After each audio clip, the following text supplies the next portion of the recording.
Oui, bonjour à tout le monde. Nous allons commencer la deuxième partie de notre cours de calcul des structures 2 qui sera consacrée au calcul des coques. Et comme je l'avais bien dit à l'introduction, dans cette partie sur le calcul des coques, nous allons particulièrement nous intéresser à trois types de coques: les coques cylindriques, les coques sphériques ainsi que les coques coniques. Là, nous allons nous limiter au calcul des coques des révolutions. Nous allons voir dans la suite ce que signifie une coque de révolution. Avant de commencer le chapitre suivant, You qui are est currently the consacré only person in this conference. des coques coniques, nous allons commencer par présenter quelques définitions liées à la géométrie. Donc, le point 1, nous allons parler de la géométrie et des définitions.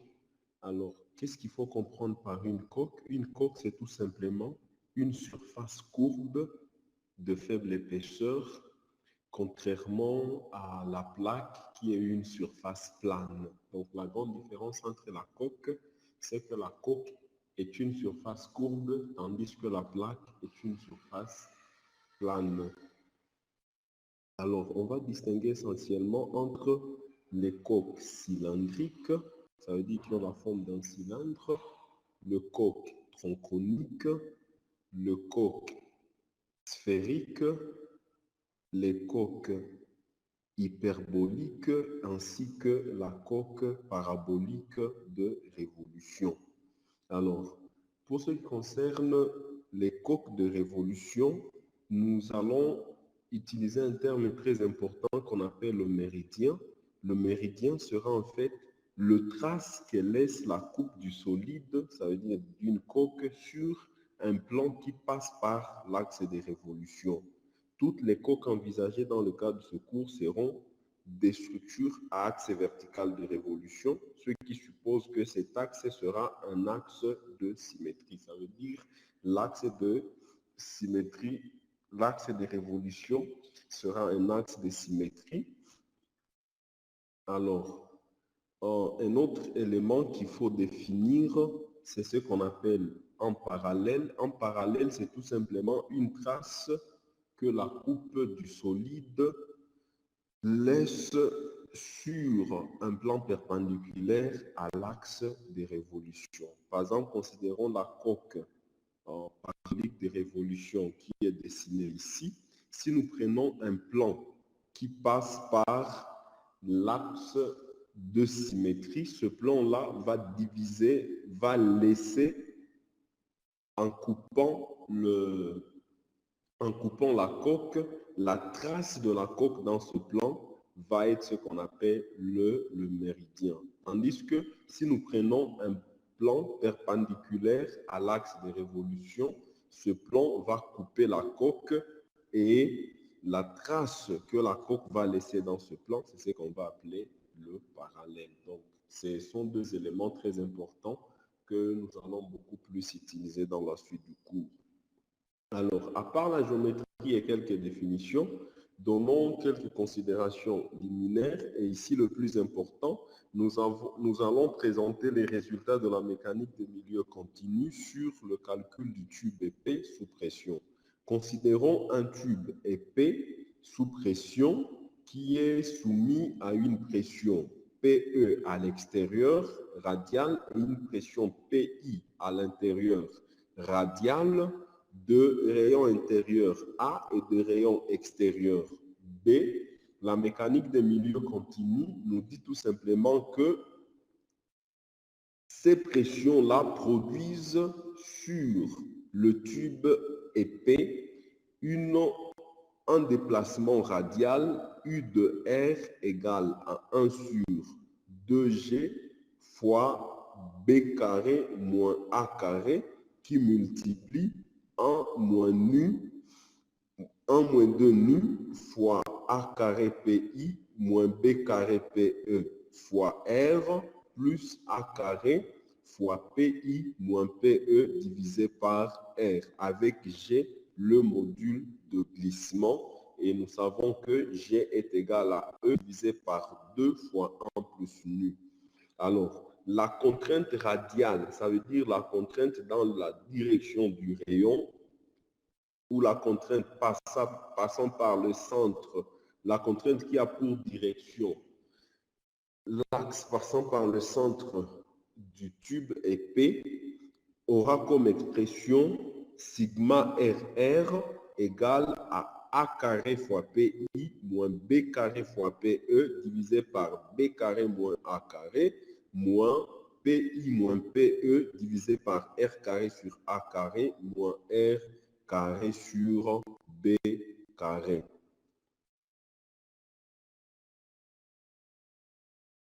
Alors, la contrainte orthoradiale, ça veut dire la contrainte dans la direction de la circonférence aura comme expression sigma θ égale A carré fois PI moins B carré fois PE divisé par B carré moins A carré plus PI moins PE divisé par R carré sur A carré moins R carré sur B carré.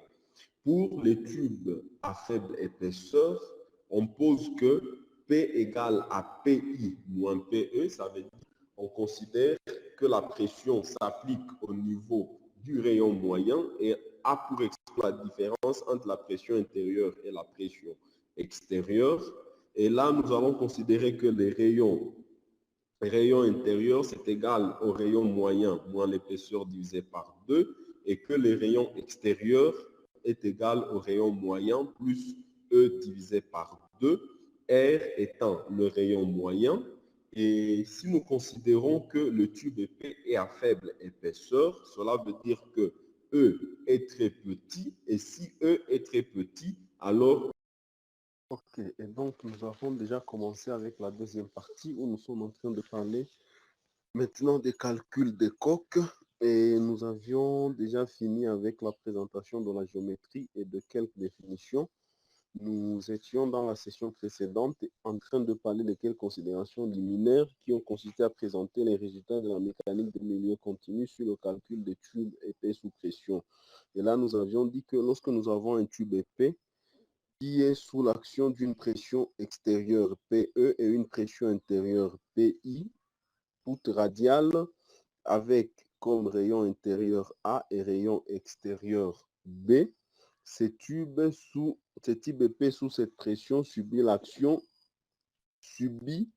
va connaître un déplacement radial U, R, I de R égale à 1 sur 2G fois B carré moins A carré fois 1 moins 2 nu multiplié par A carré PI moins B carré PE fois R plus A carré B carré multiplié par PI moins PE divisé par R. Ça, c'est un résultat qu'on peut obtenir en mécanique de milieu continu avec G, le module de glissement. Et nous savons que G est égal à E divisé par 2 fois 1 plus nu. Alors, la contrainte radiale, ça veut dire la contrainte dans la direction du rayon. Ça sera une contrainte qui va provoquer soit une traction ou une compression dans l'épaisseur de la plaque.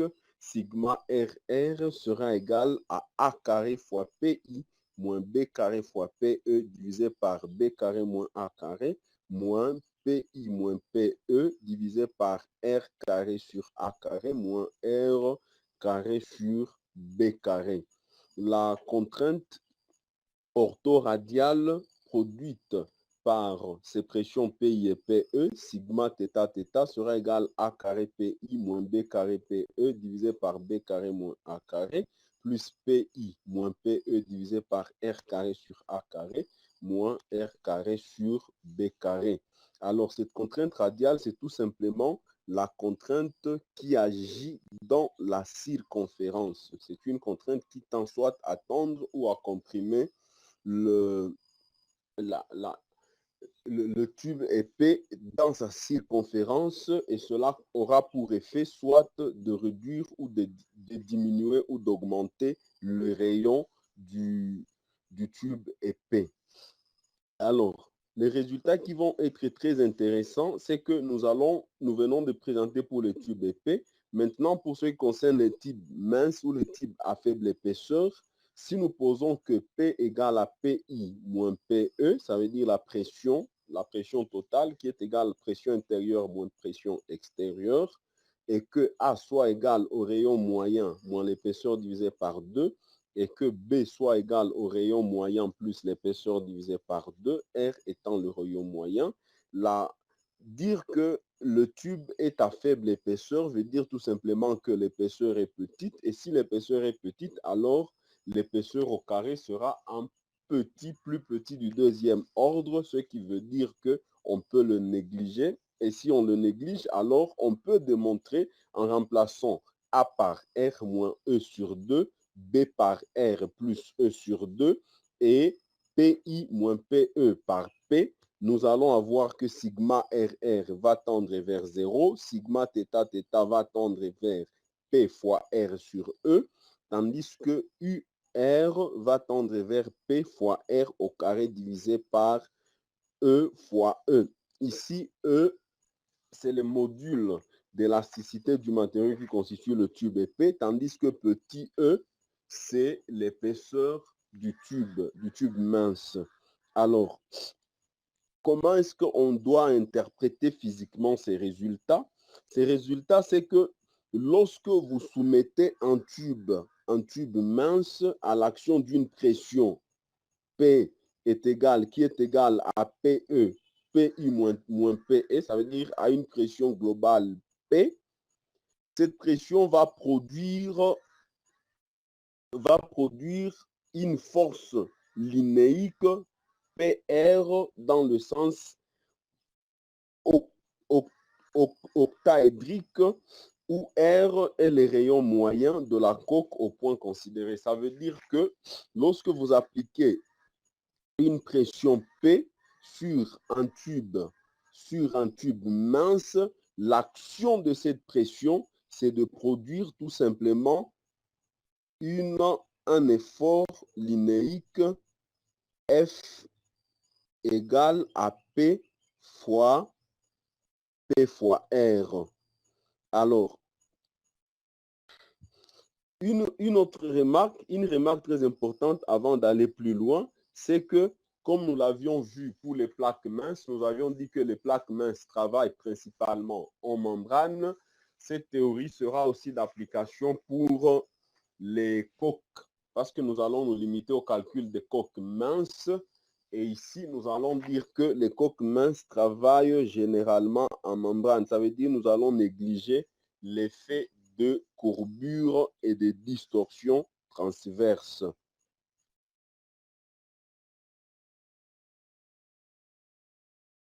Alors, nous allons commencer le chapitre 3e sur l'étude des coques tronconiques. Ça veut dire des coques qui ont la forme d'un tronc de cône qui se présente donc comme ceci. D'un tronc de cône. Les coques qui se présentent comme ceci, ils peuvent être utilisés par exemple pour des réservoirs, pour la construction des réservoirs. Et ici, nous allons plus nous intéresser à l'étude des coques qui peuvent être utilisées comme des réservoirs tronconiques, qui peuvent contenir soit du liquide ou bien de la poudre. Et donc, nous allons calculer les contraintes radiales ainsi que les contraintes orthoradiales dues. Oh, s'il vous plaît, nous allons calculer les contraintes dans le plan du méridien. Là, il faut remplacer ça par les contraintes dans le plan du méridien.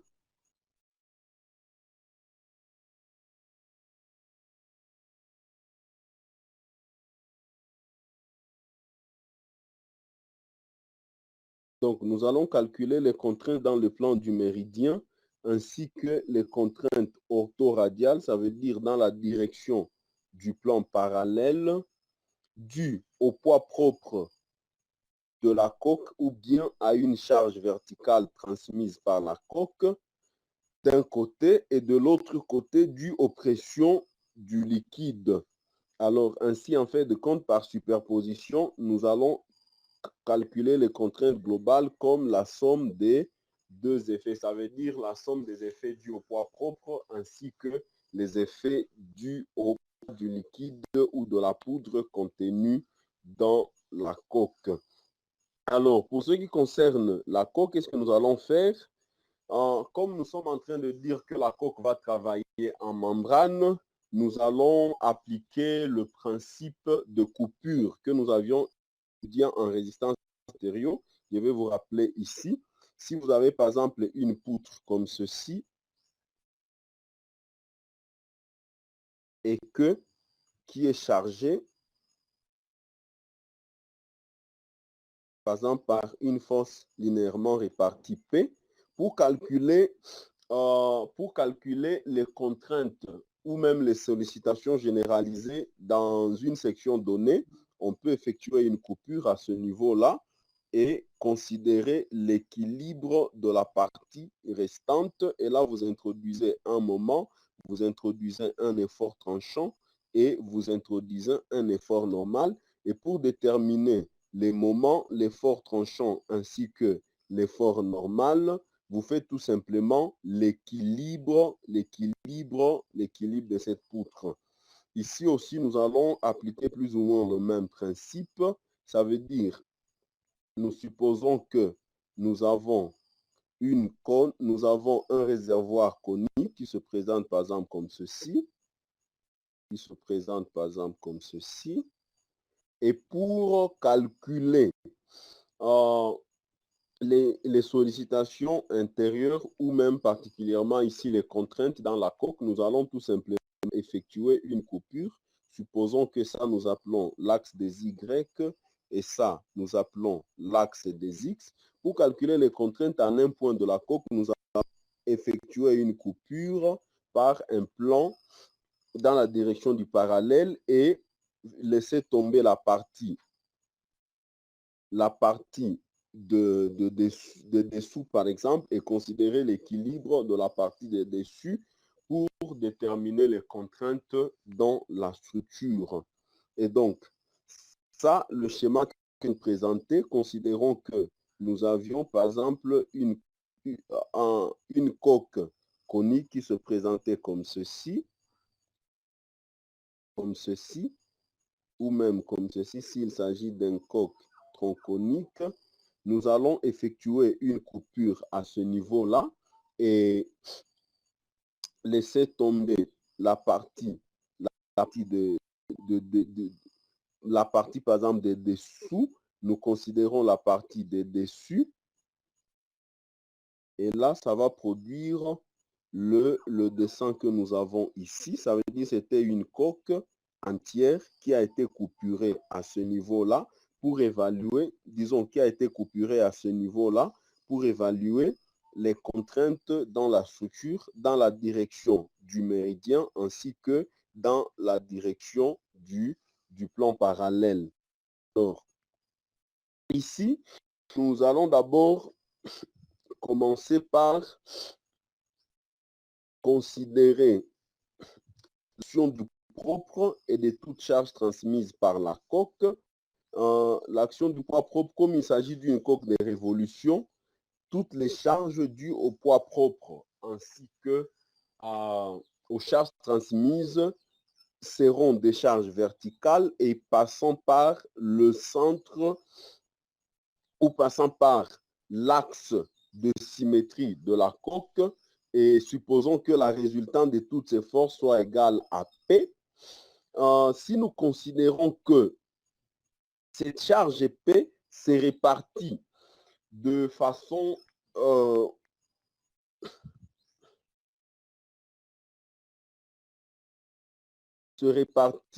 de manière uniforme dans l'épaisseur ou dans la circonférence de la plaque, la force P va produire un effort linéaire Fx.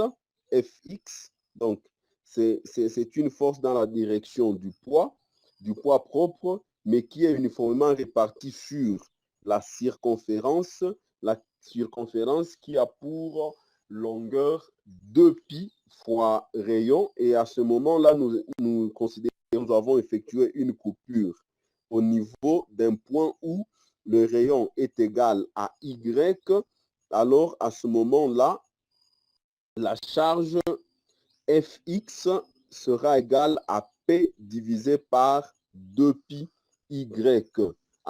Fx que vous voyez ici, Fx peut alors être décomposé en un effort dans la direction du plan méridien et un effort que nous avions noté F, un effort Fy dans la direction radiale. Alors, à ce moment-là, nous allons avoir que si nous effectuons la projection de Fx sur l'axe radial et sur l'axe, disons sur l'axe du méridien et sur l'axe radial, nous allons avoir que dans ce triangle-ci, F est l'hypoténuse et donc nous pouvons écrire que Fx, qui est le côté adjacent, c'est égal à l'hypoténuse fois cosinus de alpha avec l'angle, le demi-angle au centre du cône, et donc nous aurons que Fx égale à F cosinus alpha, ce qui nous permet de tirer que F égale Fx divisé par cosinus alpha. Or, nous avions calculé que Fx est égal à P sur 2pi Y. Donc, nous aurons que F égale à P sur 2pi Y cosinus alpha. Alors, si nous considérons le même triangle, la projection de Fx dans la direction radiale va donner Fy, de telle sorte que Fy qui est ici peut être ramené encore ici. Et là, nous aurons que Fy sera le côté opposé. Il est égal au côté adjacent multiplié par le sinus de l'angle. Et donc, nous aurons que Fy égale à x multiplié par tangente alpha, ce qui nous permet d'écrire que Fy égale Fx qui est égal à P sur 2pi multiplié par tangente alpha.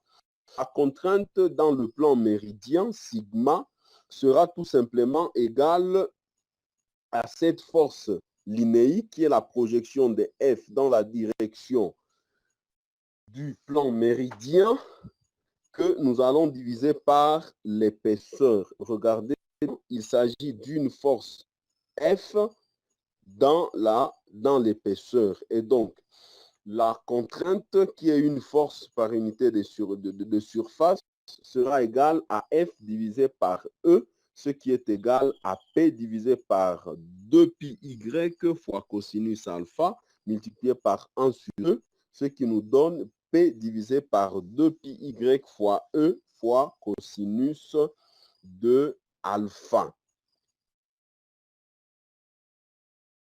Alors, pour ce qui concerne la direction du plan parallèle, s'il vous plaît, ici c'est la direction du plan parallèle.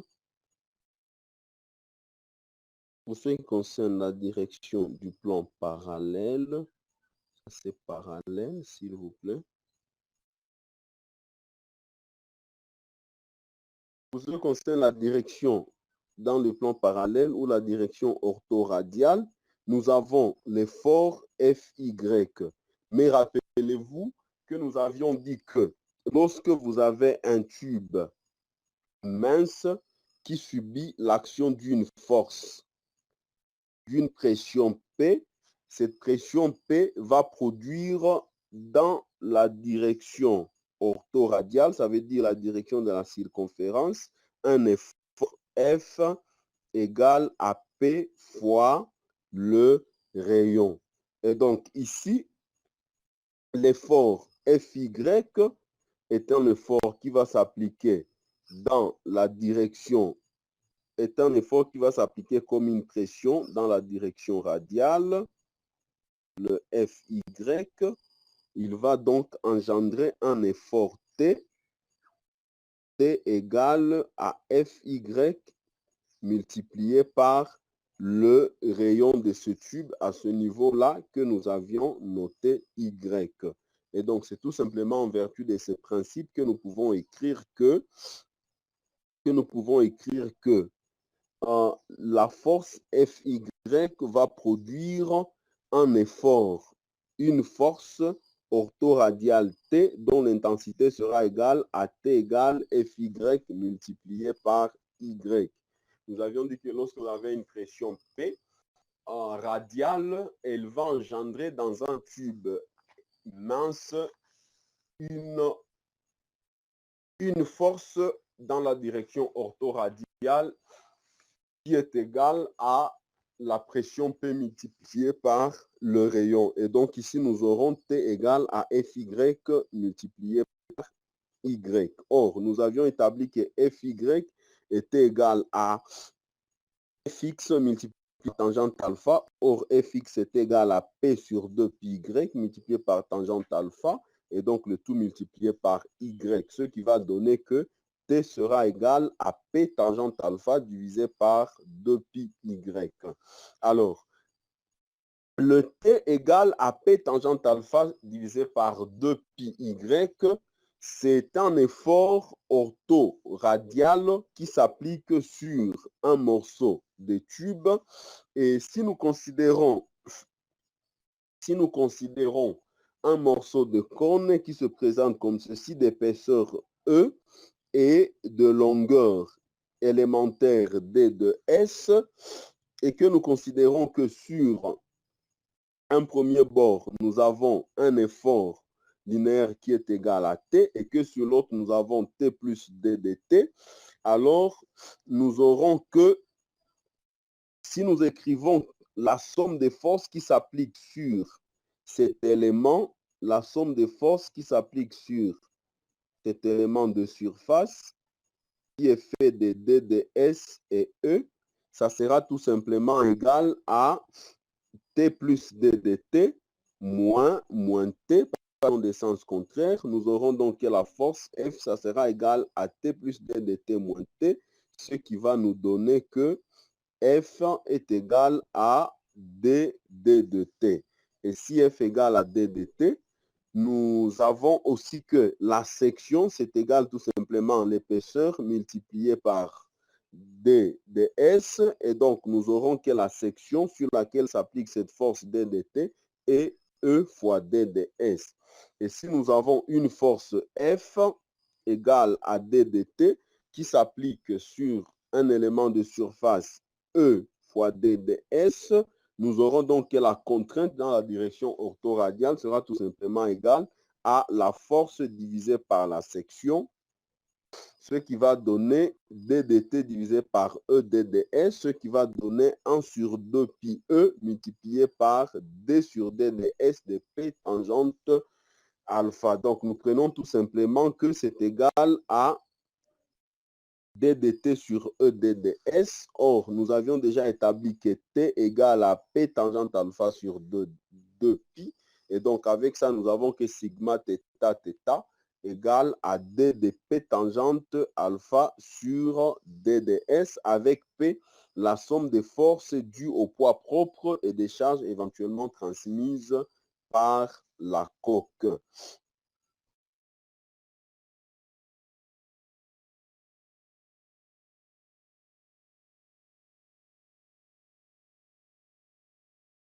Et donc, nous nous sommes arrêtés juste lorsque nous avions déterminé que la contrainte orthoradiale sigma θ égale à 1 sur 2 pi e multiplié par D sur D de S de P fois tangente alpha, avec P la somme des forces dues au propre et des charges éventuelles transmises par la coque. Alors, une fois que nous avons déjà déterminé les contraintes dans le plan du méridien, ainsi que les contraintes orthoradiales dues à l'action du poids propre et des autres charges transmises par la coque, nous allons à présent calculer les contraintes générées par l'action de l'eau. Alors, avant de commencer par présenter les calculs sur ces contraintes, nous allons d'abord présenter quelques rappels des résultats de l'hydrostatique. Le premier résultat le plus intéressant, c'est que lorsque vous avez de l'eau qui se retrouve au repos, la pression hydrostatique sur un point de profondeur H à partir de la surface libre de l'eau, la pression est égale à ρg fois H avec ρ la masse volumique du liquide, G, l'accélération de pesanteur, et H, le niveau du point considéré par rapport à la surface libre. Donc, vous savez que lorsque vous êtes dans l'eau ou dans un autre liquide, au repos, plus vous descendez en profondeur, plus la pression augmente, et la pression augmente avec la forme P égale à rho G fois H. Et donc, si nous pouvons écrire que gamma égale à rho fois G, c'est le poids volumique, alors nous avons que P égale à gamma fois G. Alors, la force de pression d'un liquide sur une paroi est normale à la paroi dirigée et est dirigée du liquide vers la paroi. Ça veut dire que lorsque vous avez un liquide qui est contenu dans un vase quelconque, au niveau de la paroi, la pression du liquide est une force qui est toujours perpendiculaire à la surface de la paroi et qui est dirigée du liquide vers la paroi. Ça veut dire, par exemple, si nous avons la paroi comme ceci et que le liquide se retrouve de ce côté-ci, la force de pression sera dirigée comme ceci. Par contre, si nous avons la paroi comme ceci et les liquides à l'intérieur comme ça, la force de pression sera dirigée toujours du liquide vers la paroi. Ainsi, la force de pression, aussi, une autre chose très importante, c'est que vous devez comprendre, c'est que la force de pression d'un liquide sur une paroi peut se décomposer en une composante verticale et une composante horizontale. Donc, nous avions dit que la force que le liquide exerce sur une paroi se décompose, elle est toujours perpendiculaire à la surface de la paroi. Et donc, si nous considérons une paroi qui est inclinée, donc qui n'est ni verticale ni horizontale, la force de pression peut avoir une composante horizontale et une composante verticale. Et dans ce cas-ci, nous voyons que la composante verticale aura le même sens que le sens du poids, tandis que dans ce cas-ci, en vertu du fait que la pression est toujours dirigée du liquide vers la paroi, nous voyons que la composante verticale aura le sens contraire à celui du poids propre ou des charges transmises par d'autres poids.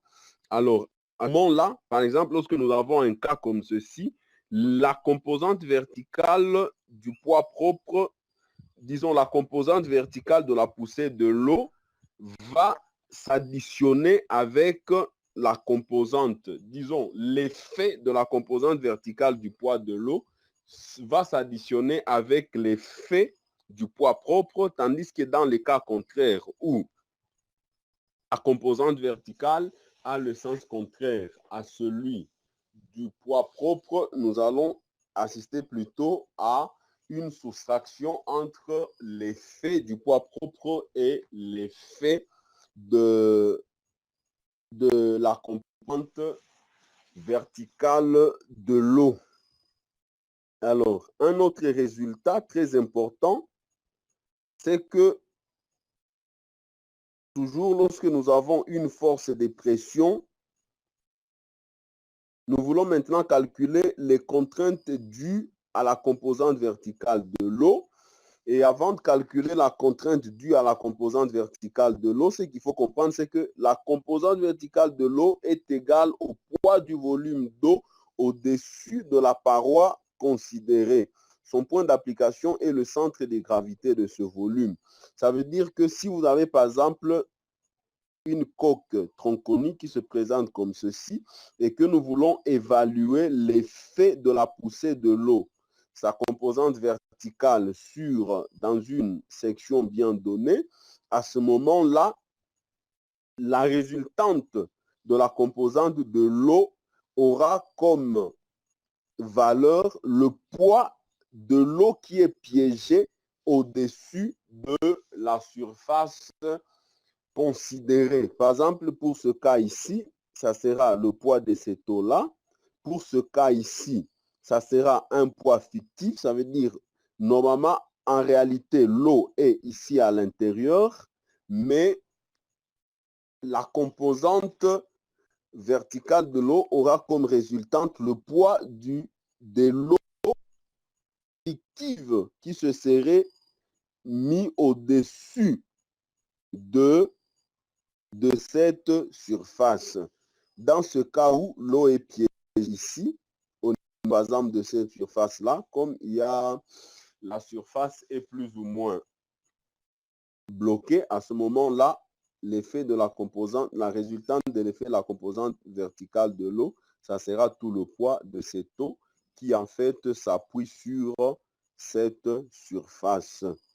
Alors, soit PO, le poids de ce liquide d'eau, nous aurons que PO, ça sera égal poids volumique de l'eau multiplié par le volume de l'eau. Et le volume de l'eau, c'est le volume de cette eau piégée à ce niveau-là. Comme pour une charge verticale, ici, nous avons une charge, disons, la composante verticale de l'eau qui se présente plus ou moins aussi comme une charge verticale dirigée soit de bas vers le haut, dans ce cas-ci, dirigée soit de bas vers le haut dans ce cas-ci, ou soit du haut vers le bas dans ce cas-ci, et qui a pour résultante P de l'eau. Et rappelez-vous, nous avions présenté les résultats pour le cas du poids propre. Et donc, ce sont des charges de même nature.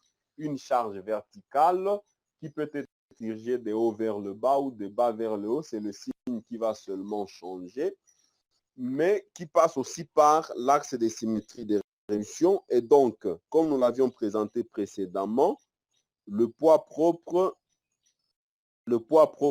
P présente la contrainte radiale sigma égale à P. La contrainte radiale sigma égale à P sur 2 pi y fois E cosinus alpha.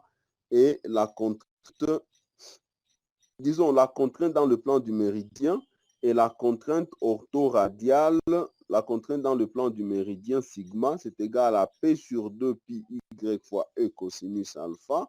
Et la contrainte orthoradiale sigma θ θ égale à 1 sur 2 pi E fois D de P tangente alpha sur D de S.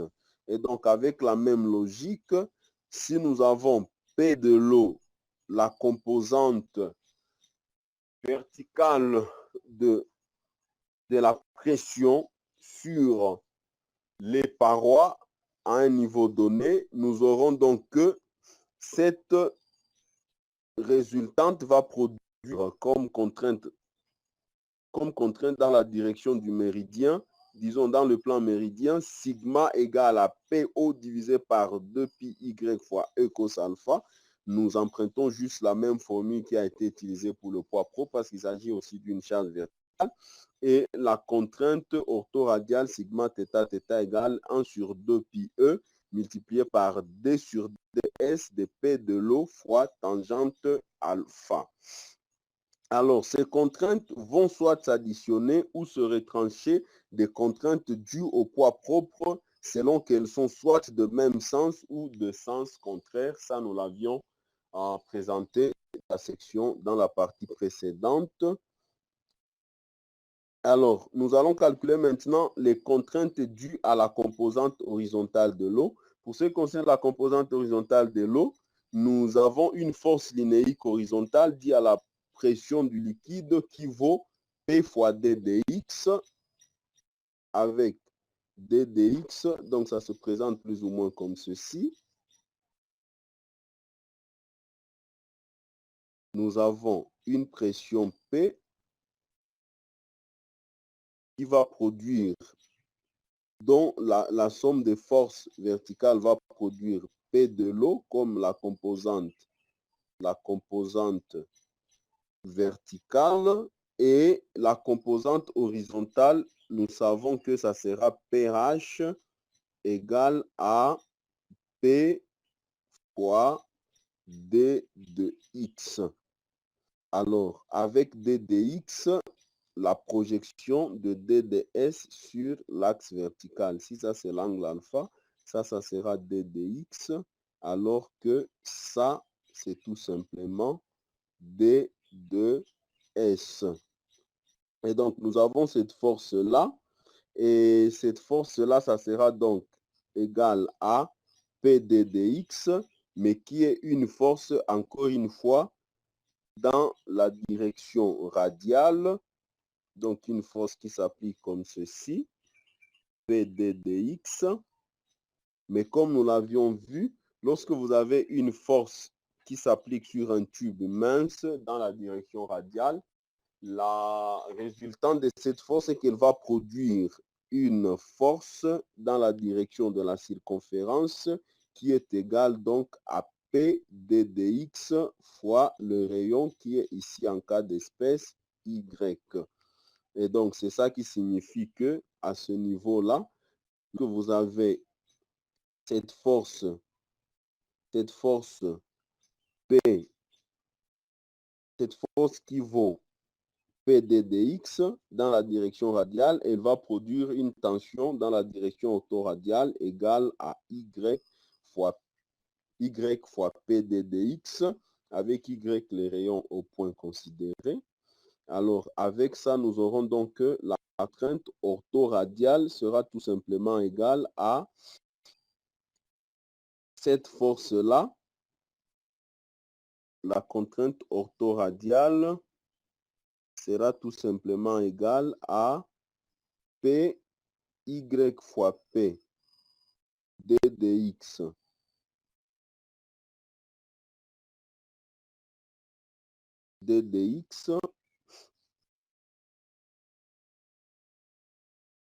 divisé par E d de S.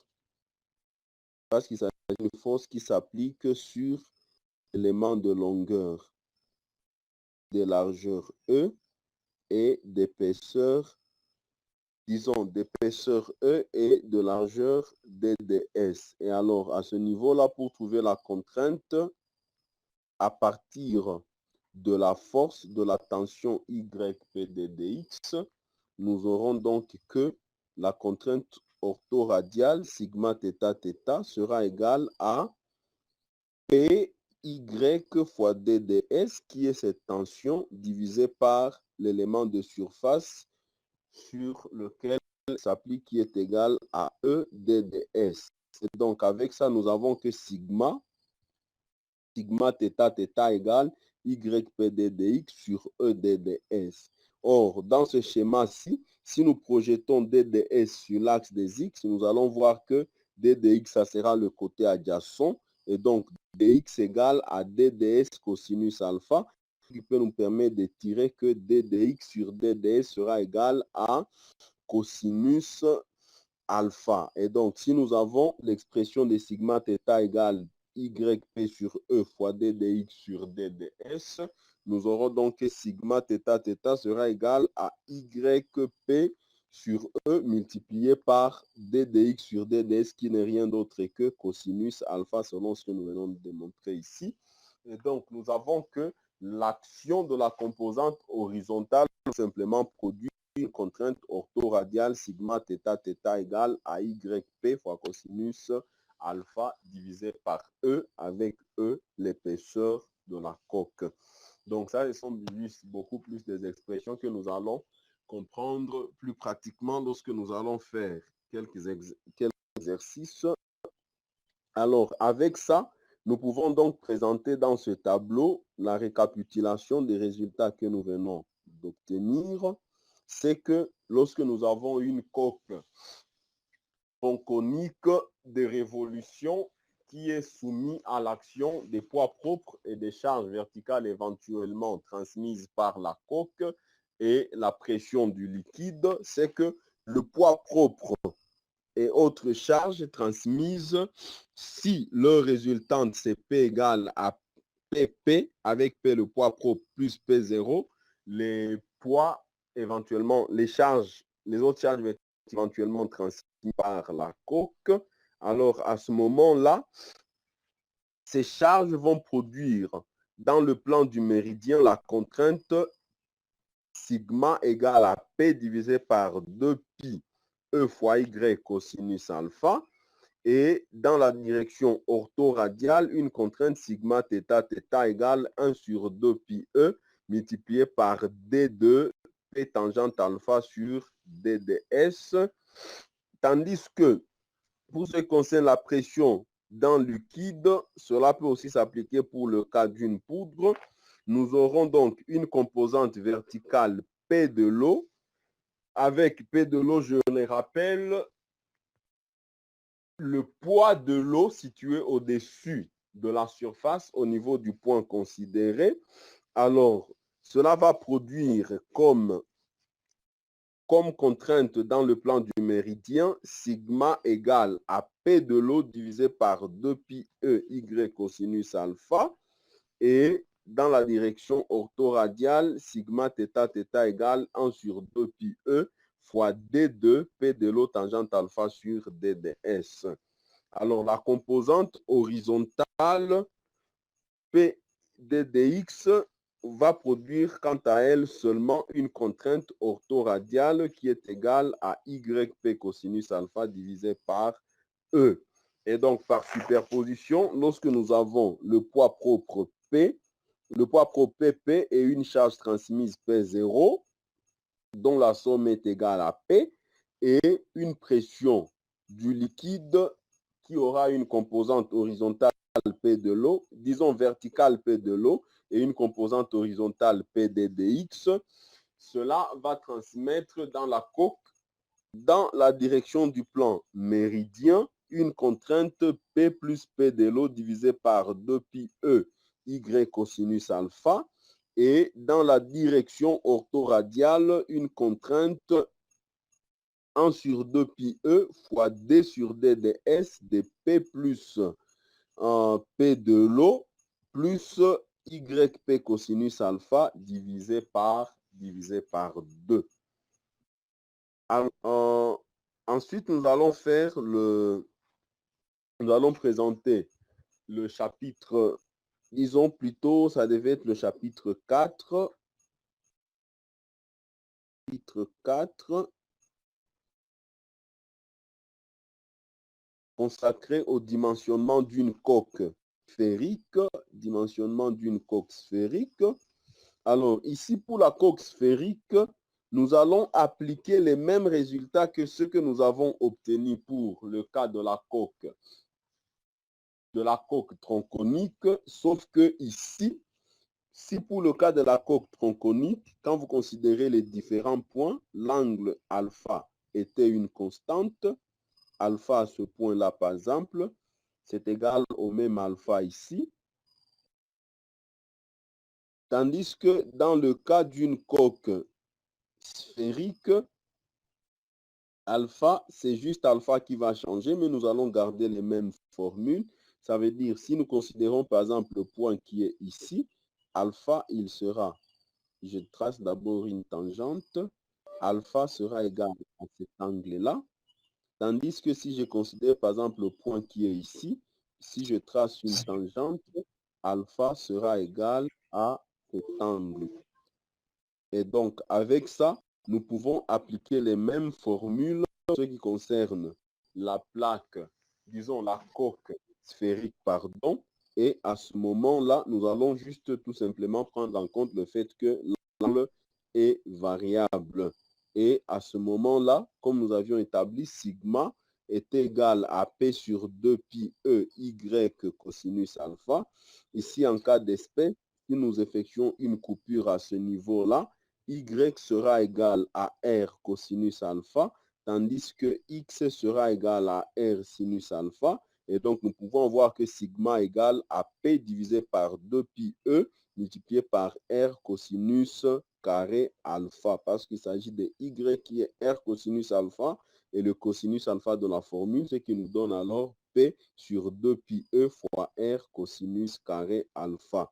Tandis que la composante, pour ce qui concerne la composante verticale de l'eau, la contrainte dans le plan du méridien sera égale à sigma égale à P de l'eau divisé par 2 pi E fois R cosinus carré alpha.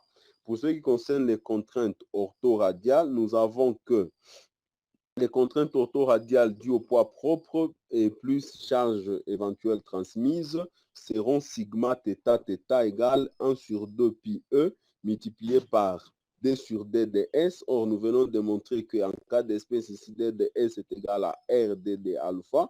Ça va donner donc 1 sur 2 pi E R fois D sur D de alpha multiplié par P tangente alpha. Pour ce qui concerne la composante verticale de l'eau, la contrainte orthoradiale sera 1 sur 2 pi E R D sur D de alpha fois P de l'eau tangente alpha, tandis que la composante horizontale sera égale à Y, c'était YP sur E. Or, Y, c'est égal tout simplement à R cosinus alpha. Donc, nous avons sigma θ égale R cosinus alpha fois P divisé par E.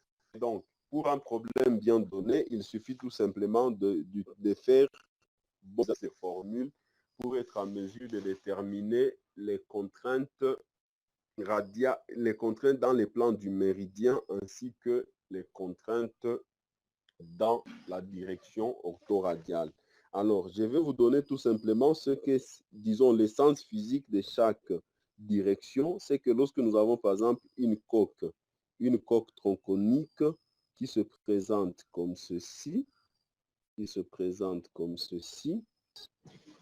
nous avons ça. Ça, c'est la direction orthoradiale. Ça veut dire, si nous effectuons, par exemple, une coupure à ce niveau-ci,